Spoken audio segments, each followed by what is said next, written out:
Assalamualaikum warahmatullahi wabarakatuh.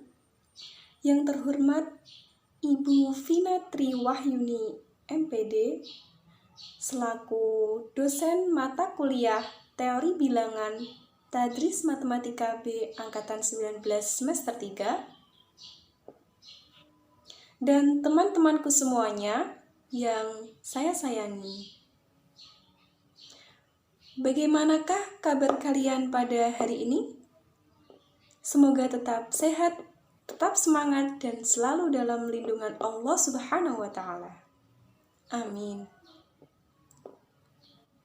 Kami dari kelompok 1 yang beranggotakan 6 orang, yaitu Salisa Khairina, NIM 42, Serina Amalia Masrurah, NIM 47, Rantika Dwi Maharani, NIM 65, Muhammad Suherman, NIM 67, Ikhlasul Amalia, NIM 78, dan Khairunisa, NIM 79. Baik teman-teman, kelompok kami ini akan membawakan sebuah materi yang berjudul kekongruenan. Sebelum kita masuk ke materi pembahasan, alangkah lebih baiknya jika kita berdoa terlebih dahulu. Berdoa dipersilakan. Terima kasih. Apakah kalian sudah pernah mengenal tentang materi kekongruenan? Nah, kekongruenan yang akan kami bawakan pada pembahasan kali ini ada 2 subbab. Yang pertama yaitu definisi kekongruenan, dan yang kedua yaitu aplikasi kekongruenan. Untuk lebih jelasnya, silahkan disimak ya teman-teman. Terima kasih. Assalamualaikum warahmatullahi wabarakatuh. Saya Muhammad Suherman, pemateri pertama akan menjelaskan tentang kongruen. Nah, pertama apa sih kongruen itu? Nah, di sana ada lambang dari kongruen, yaitu 3 buah garis horizontal yang sejajar, atas, bawah, tengah. Cara lain dalam kongruen juga bisa disebut cara lain dalam membahas relasi keterbagian, dan dikembangkan oleh Carl Friedrich Gauss. Berikut ini di bawah ada notasinya. Nah, A itu lambang kongruen, B ada dalam kurung mod M. Dibaca A kongruen dengan B modulo M. Maka M adalah kelipatan dari A dikurangi B. Bisa dikatakan A kongruen dengan B modulo M itu bisa disebut dengan kata lain M adalah kelipatan dari A dikurangi B. Jika M tidak kelipatan A dikurangi B, maka A tidak kongruen dengan B modulo M. Seperti itu bisa dipahami seperti dahulu. Bila ada yang ditanyakan, cantumkan pada kolom komentar. Lanjut ke materi selanjutnya, yaitu definisinya. Pertama, kongruen jika M suatu bilangan bulat positif, maka A kongruen dengan B modulo M bila dan hanya bila M membagi A dikurangi B. Nah, seperti yang kita ketahui dari awal tadi, slide sebelumnya yang ada ini, notasi kongruen itu A kongruen dengan B modulo M, maka M adalah kelipatan dari A dikurangi B. Definisinya pun seperti itu. Lanjut ke definisi kedua, jika A kongruen dengan B modulo M, di mana B adalah sisa bagi dengan A dengan 0, B lebih dari sama dengan 0 dan kurang dari M, maka B disebut dengan residu terkecil dari A modulo M. Ini bisa dicari contohnya sendiri. jika dimisalkan A itu 9, B-nya itu 2, M-nya itu 7. Nah, 7 itu kan kongruen dengan 9 dikurangi 2. Jadi sisa pembaginya adalah 0. Definisi ketiga.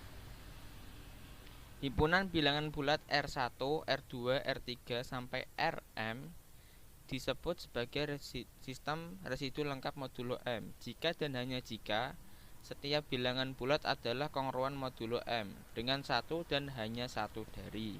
Maksudnya ini apa? Nah, kalau kita lihat kita telaah dari awal, kongruen itu kan yang B itu kan sisa pembagian dari A dengan M. Nah, kita itu sebenarnya B-nya itu bisa merupakan, bisa dicari kemungkinan BB-nya itu apa aja. Itu bisa diurutkan. Nah, nanti ada urut-urutannya, residu 1, residu 2, residu 3 sampai residu ke M. Dimana nantinya yang terkecil disebut sebagai residu terkecil. Berikut ada beberapa teorema. Teorema 7.1. A kongruen dengan B modulo M bila dan hanya bila ada bilangan bulat K sehingga A sama dengan M kali K ditambah B. Jika kita telaah lagi, ini kan sama aja dengan kelipatan dari M sama dengan A dikurangi B, seperti di awal. Lalu teorema 7.2. Setiap bilangan bulat kongruen dengan modulo M dengan tepat 1 di antara 0, 1, 2, 3 sampai M dikurangi 1. Kita lihat notasi kongruen tadi apa? A kongruen dengan B modulo M. Memiliki dengan tepat 1 di antaranya. Setiap bilangan bulat kongruen dengan modulo M dan dengan tepat 1 di antaranya 0, 1, 2, 3. Kenapa kok sampai 0? Bisa jadi M itu membagi habis M itu membagi habis A. Itu berarti 0. Kenapa kok nggak sampai M? Karena kalau sampai M itu sama saja membagi habis kembali. Kalau masih ada kurang paham, kalau kata-kata saya kurang agak berbelit-belit, boleh ditanyakan ke kolom komentar. Assalamualaikum warahmatullahi wabarakatuh. Saya Salitza Khailina NIM 42. Di sini saya akan melanjutkan presentasi mengenai sifat-sifat kekongruenan. Jadi nantinya ada 8 sifat-sifat kekongruenan yang akan saya bahas.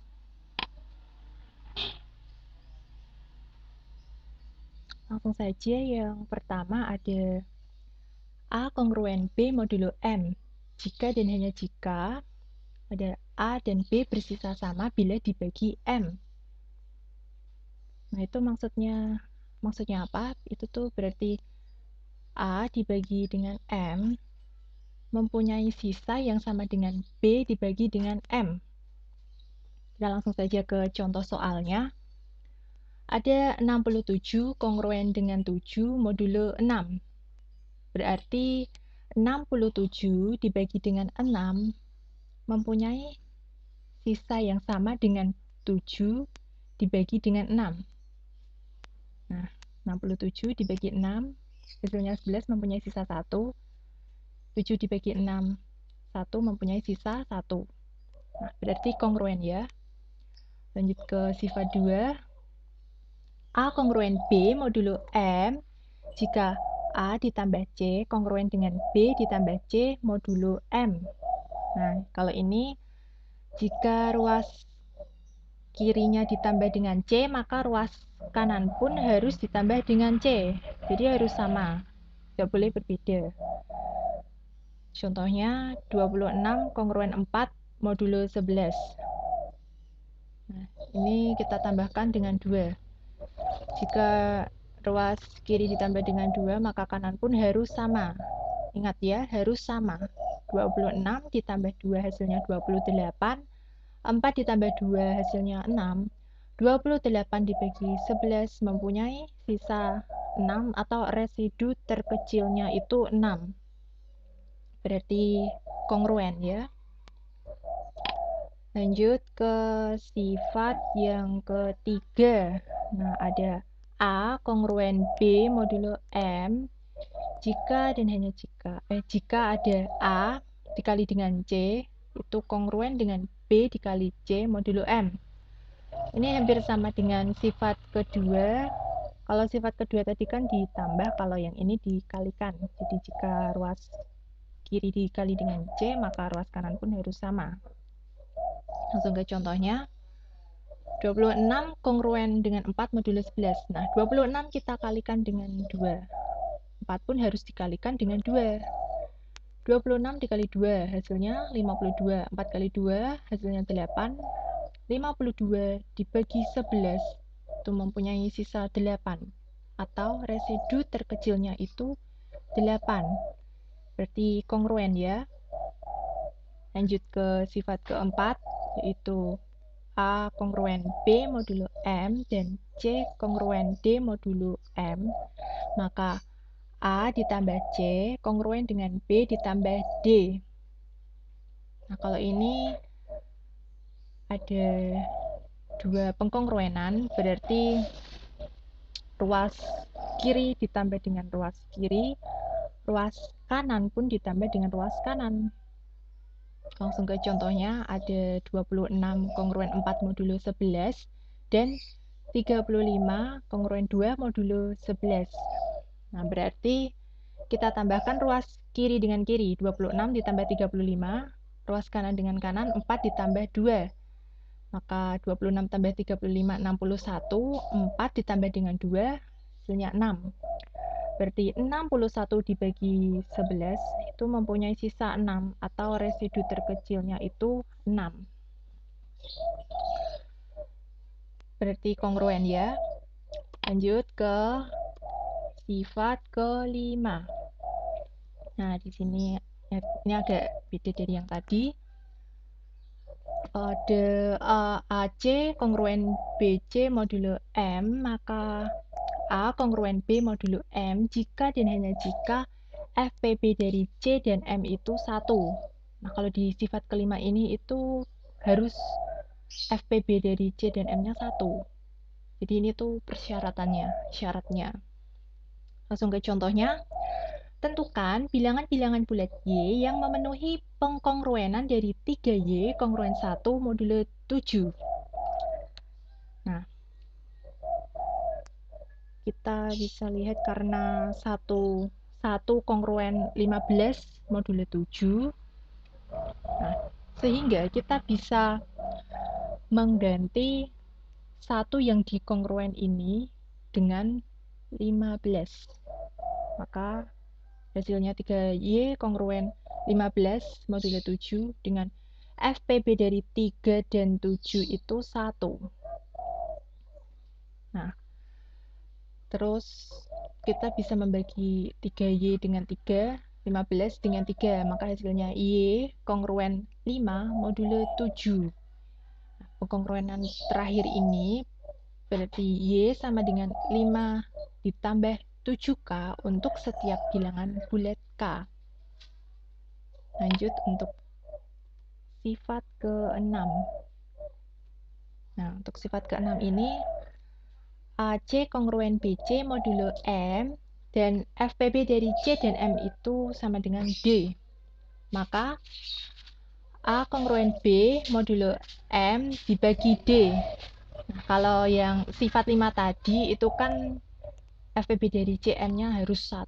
Nah, kalau ini FPB-nya terserah asalkan bukan 1 ya. Langsung ke contohnya. Tentukan X yang memenuhi 2X kongruen 4 modulo 6.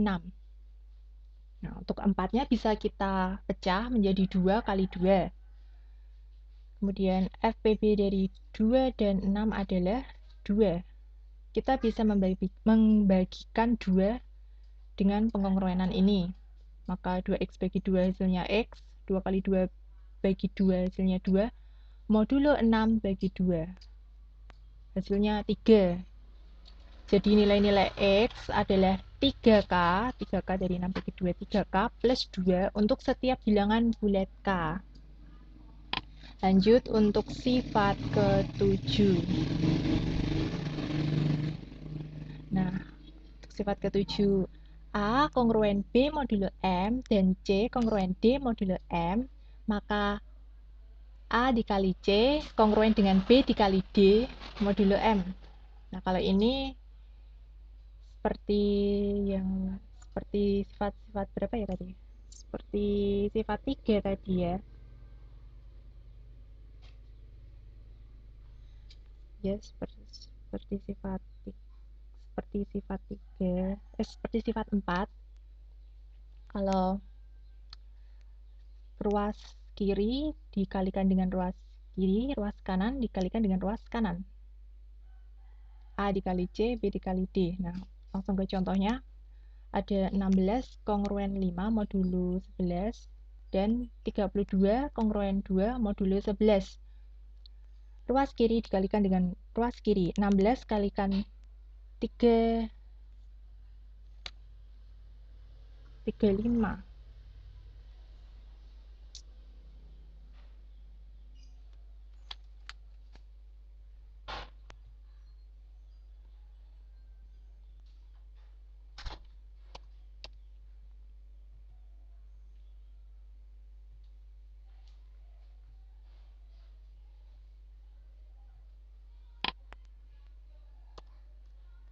Nah, saya ulangi lagi ya. Berarti 16 dikalikan dengan 35, 5 dikalikan dengan 2. 16 kali 35, 560. 5 dikali 2, 10. Berarti 560 dibagi 11 mempunyai sisa 10. Berarti kongruen ya. Lanjut ke sifat 8. A kongruen B modulo M, maka A pangkat N kongruen dengan B pangkat N modulo M. Nah, kalau yang sifat 8 ini adalah perpangkatan. Jadi jika A dipangkatkan N, maka B pun harus dipangkatkan dengan N. Langsung ke contoh soalnya. 14 kongruen 3 modulo 11. 14-nya kita pangkatkan 2, maka 3-nya pun harus dipangkatkan dengan 2. Jadi perpangkatannya tuh harus sama. Nah, 14 pangkat 2 hasilnya 196. 3 pangkat 2 hasilnya 9. Maka 196 dibagi 11 mempunyai sisa 9, atau residu terkecilnya itu 9. Nah, itu tadi ke-8 sifat-sifat kekongruenan yang harus kalian ketahui. Nah, cukup sekian presentasi dari saya. Kurang lebihnya mohon maaf. Beli jagung di jembatan merah, ketemu Lee Min Ho, ajakin selfie dulu. Jangan bingung dan jangan resah. Lisa Blackpink, pamit undur diri dulu.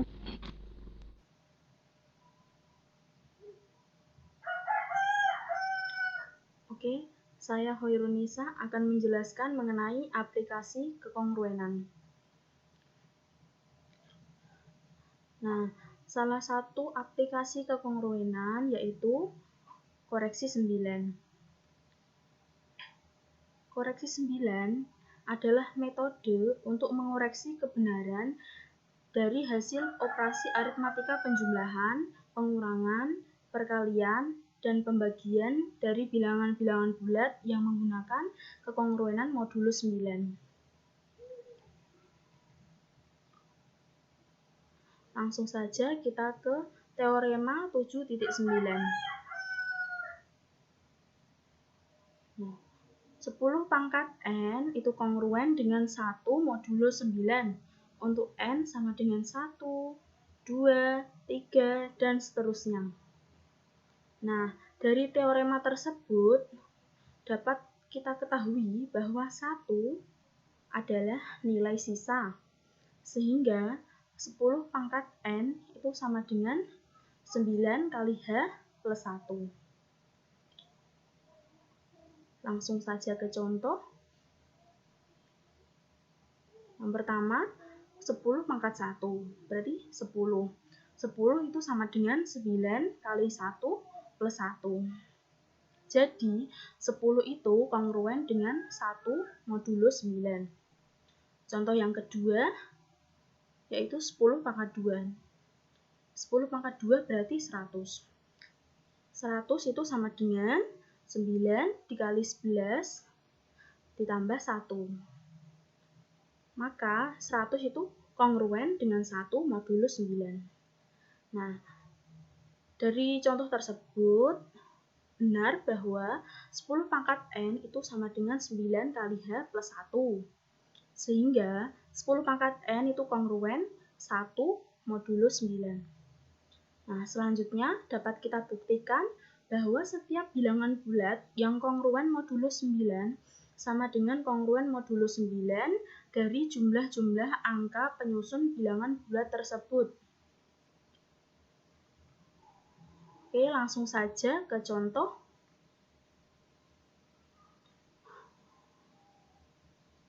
Buktikan bahwa 7654 kongruen modulo 9 sama dengan kongruen modulo 9 dari jumlah angka-angka penyusunnya. Penyelesaiannya, 7654 itu kongruen dengan 7000.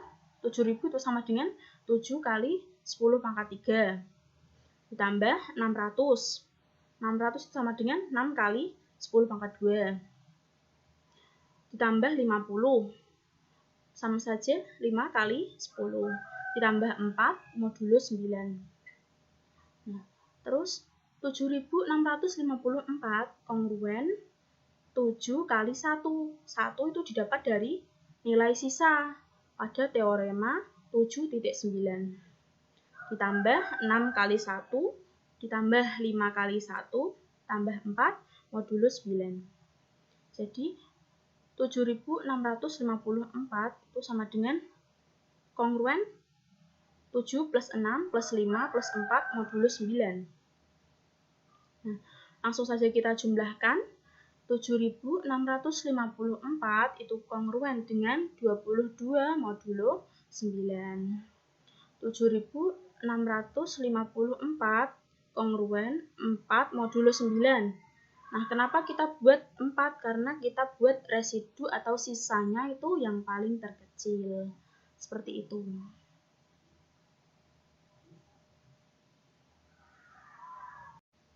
Saya Ilasul Amalia, materi selanjutnya yaitu teorema 7.10.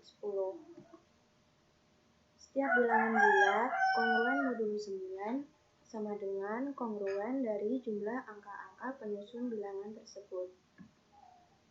Ketika terdapat X kongruen N modulo 9, Y kongruen N modulo 9, P kongruen Q modulo 9, maka ketika X ditambah Y kongruen P modulo 9, maka N ditambah N kongruen Q modulo 9. Prinsip ini biasa disebut dengan koreksi 9. Pemeriksaan kebenaran penjumlahan, pengurangan, dan lain-lain dengan kekongruenan modulo 9 merupakan syarat cukup untuk memeriksa hasil operasi.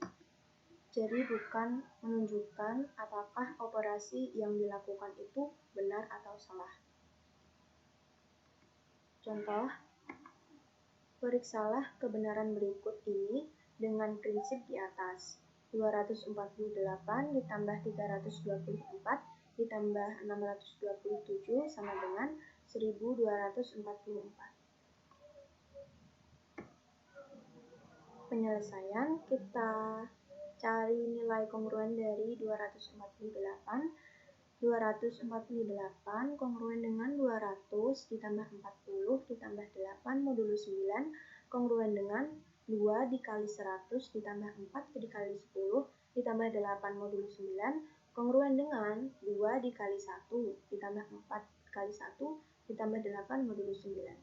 Jadi di dalam kekongruenan modulo 9 ini punya aturan khusus di mana 10 dan kelipatannya akan menjadi 1. Kongruen dengan 2 ditambah 4 ditambah 8 modulo 9 kongruen dengan 14 modulo 9. 14 kongruen dengan 10 ditambah 4 modulo 9 1 ditambah 4 modulo 9, dijumlahkan hasilnya 5 modulo 9. Dan yang kedua yaitu kita cari nilai kongruen dari 324. 324 kongruen dengan 300 ditambah 20 ditambah 4 modulo 9, kongruen dengan 3 dikali 100 ditambah 2 dikali 10 ditambah 4 modulo 9, kongruen dengan 3 kali 1 ditambah 2 kali 1 ditambah 4 modulo 9, kongruen dengan 3 ditambah 2 ditambah 4 modulo 9, kongruen dengan 9 modulo 9. 9 kongruen dengan 0 modulo 9 atau habis. Yang ketiga yaitu kita cari nilai kongruen dari 627. 627 kongruen dengan 600 ditambah 20 ditambah 7 modulo 9, kongruen dengan 6 kali 100 ditambah 2 kali 10 ditambah 7 modulo 9, kongruen dengan 6 dikali 1 ditambah 2 dikali 1 ditambah 7 modulo 9, kongruen dengan 6 ditambah 2 ditambah 7 modulo 9, dijumlahkan hasilnya 15 modulo 9. 15 kongruen dengan 10 ditambah 5 modulo 9, kongruen dengan 1 ditambah 5 modulo 9, dijumlahkan hasilnya 6 modulo 9. Jadi nilai kekongruenan dari 248 ditambah 324 ditambah 627 yaitu 5 ditambah 0 ditambah 6 modulo 9 sama dengan 11 modulo 9 sama dengan 2 modulo 9. Kita dapatkan hasil yang pertama. Dan yang terakhir yaitu kita akan mencari nilai kekongruenan dari 1244. 1244 kongruen dengan 1000 ditambah 200 ditambah 40 ditambah 4 modulo 9, kongruen dengan 1 ditambah 2 kali 1 ditambah 4 kali 1 ditambah 4 modulo 9, kongruen dengan 1 ditambah 2 ditambah 4 ditambah 4 modulo 9, dijumlahkan hasilnya 11 modulo 9, kongruen dengan 2 modulo 9.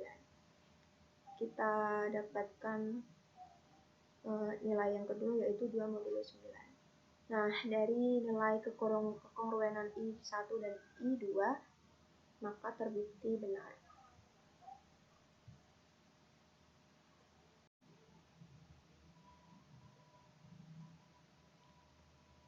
Oke, selanjutnya adalah habis dibagi 9.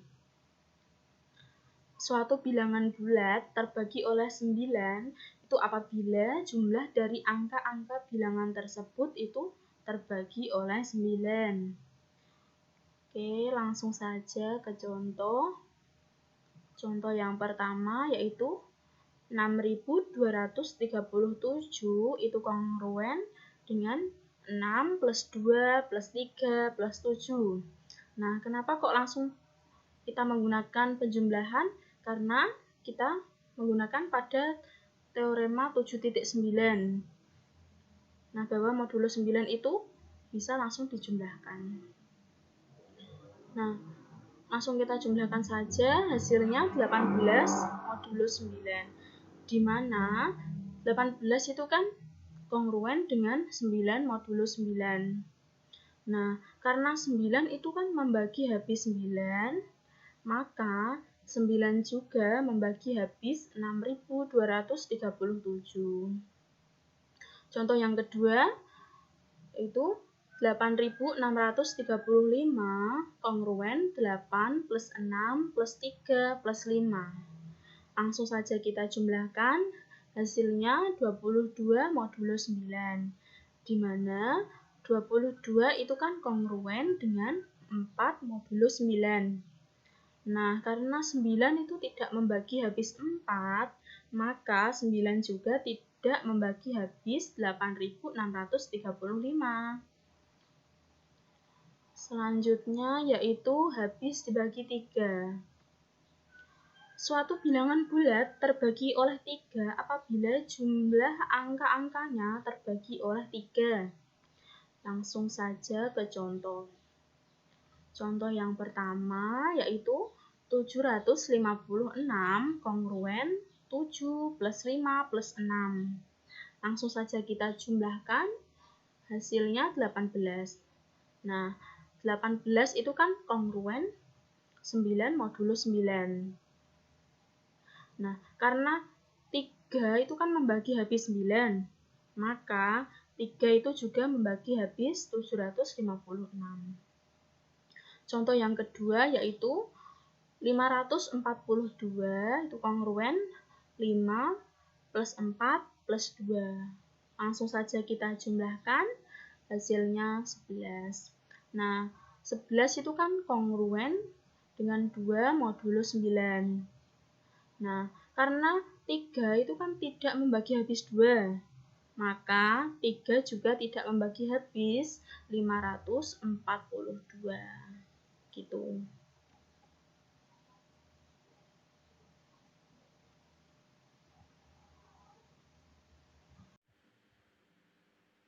Assalamualaikum warahmatullahi wabarakatuh.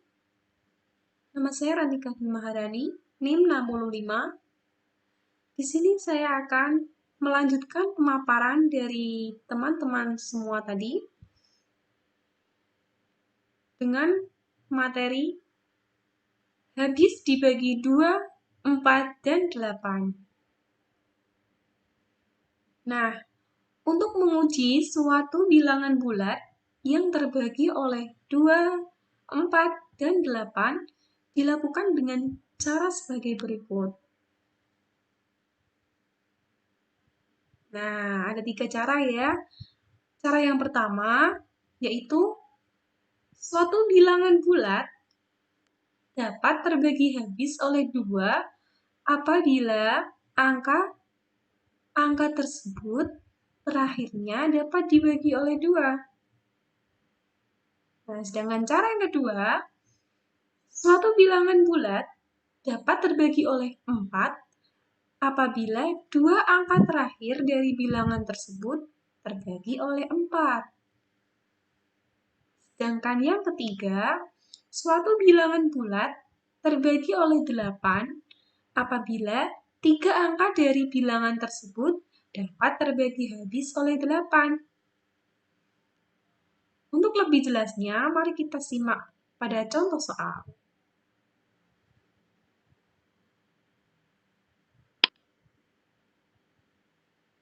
Nah, contoh. Periksalah apakah 134.216 dapat terbagi habis oleh 2, 4, dan 8. Nah, penyelesaiannya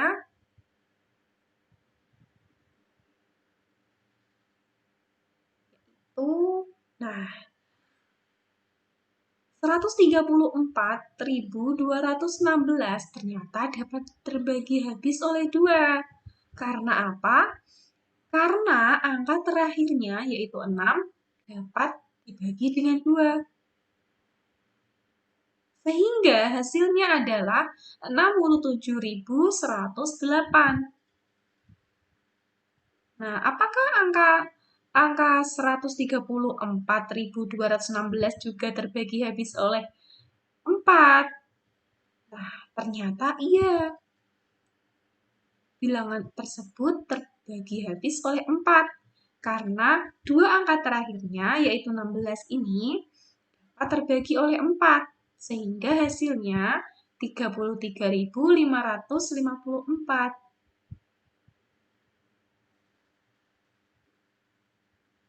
Dan apakah angka-angka ini, angka 134.216 ini, apakah terbagi habis oleh 8? Nah, jawabannya emang iya. Karena 3 angka terakhirnya, yaitu 216, dapat terbagi habis oleh 8. Sehingga hasilnya 16.777. Oke, next. Nah, sekarang kita ke materi habis dibagi 6. Nah, suatu bilangan bulat dikatakan dapat terbagi habis oleh 6 apabila bilangan tersebut dapat terbagi oleh 2 dan juga dapat terbagi oleh 3. Mengapa? Hal ini karena faktor dari 6 adalah 2 dan 3, di mana FPB dari 2 dan 3 yaitu 1. Sehingga ketika suatu bilangan dapat dibagi habis oleh 2 dan suatu bilangan itu juga habis dibagi 3, maka bilangan itu tadi juga habis dibagi 6.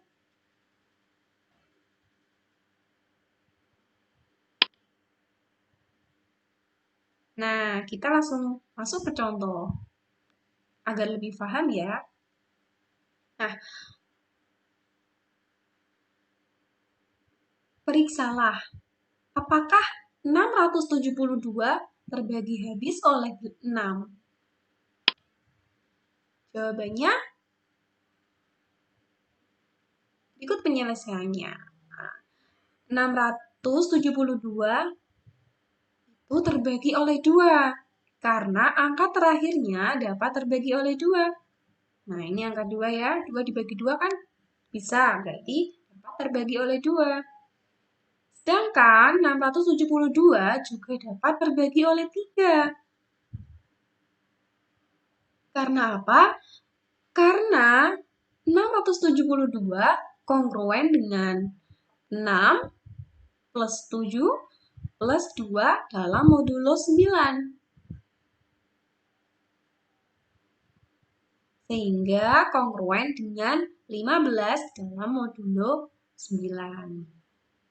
Di mana 15 kongruen dengan 6 dalam modulo 9. Nah, lihat cara habis dibagi 3 tadi ya, yang sudah diterangkan oleh teman saya. Maksudnya, jika saya ulangi lagi, kalau belum paham, maksudnya 15 itu, maksud dari 15 kongruen 6 modulo 9 itu, maksudnya 15 sama dengan 9. Nah, ini 9 ditambah 6, atau maka hasilnya 15. Atau 15 dikurangi 6 itu dapat membagi habis oleh 9. Dapat terbagi habis oleh 9. Jadi 6 ini sisa ya. Nah, karena 6 dapat dibagi habis oleh 3, maka 672 pun bisa dibagi habis oleh 3. Karena 672 terbagi oleh 2 dan juga terbagi oleh 3, maka 672 juga terbagi oleh 6. Nah, seperti itu ya. Next. Nah, sekarang habis terbagi 5 dan 10. Nah, ini lumayan mudah ya. Nah, suatu bilangan bulat dapat terbagi oleh 5 apabila angka terakhir dari bilangan tersebut adalah 0 atau 5. Nah, misalnya ya, angka kelipatan 5 itu kalau belakangnya kalau nggak 0 itu ya 5. Tidak boleh angka lain, tidak bisa angka lain.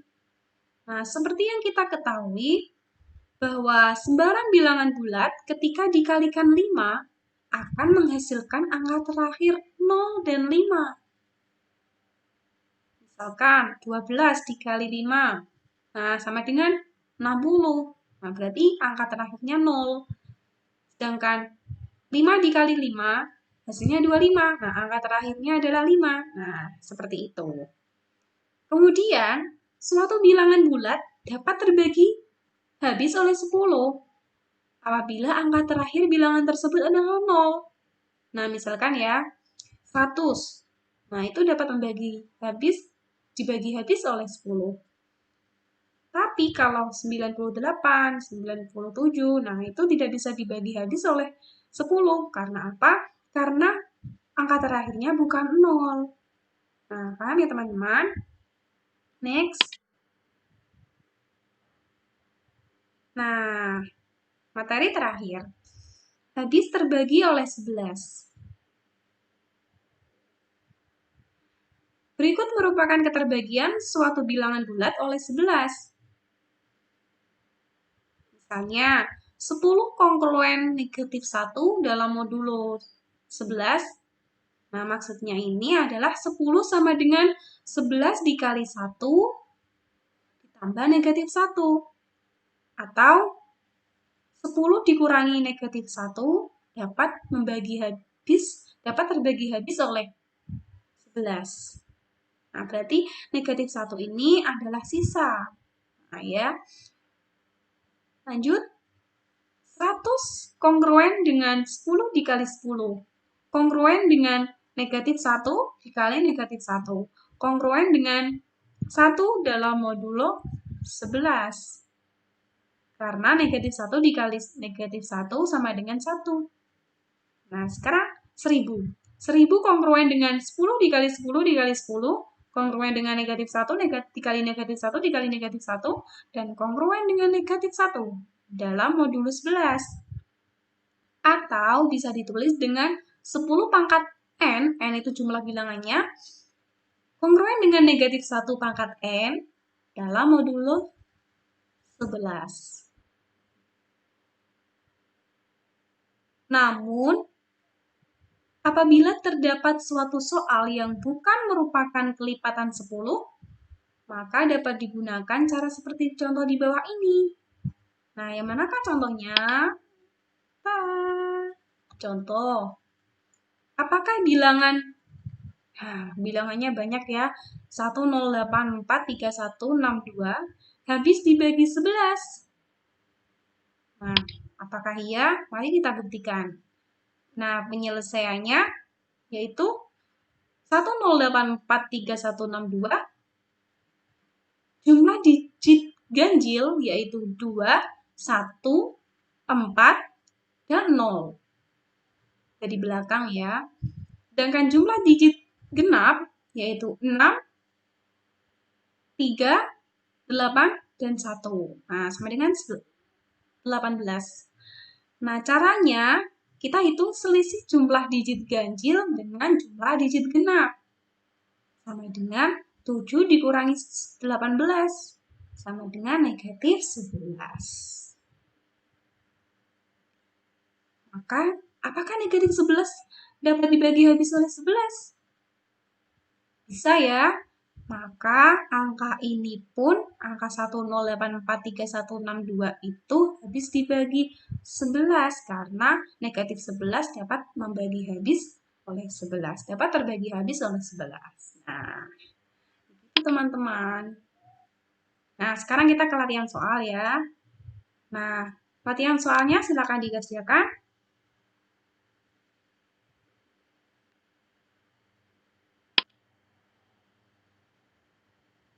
Oke.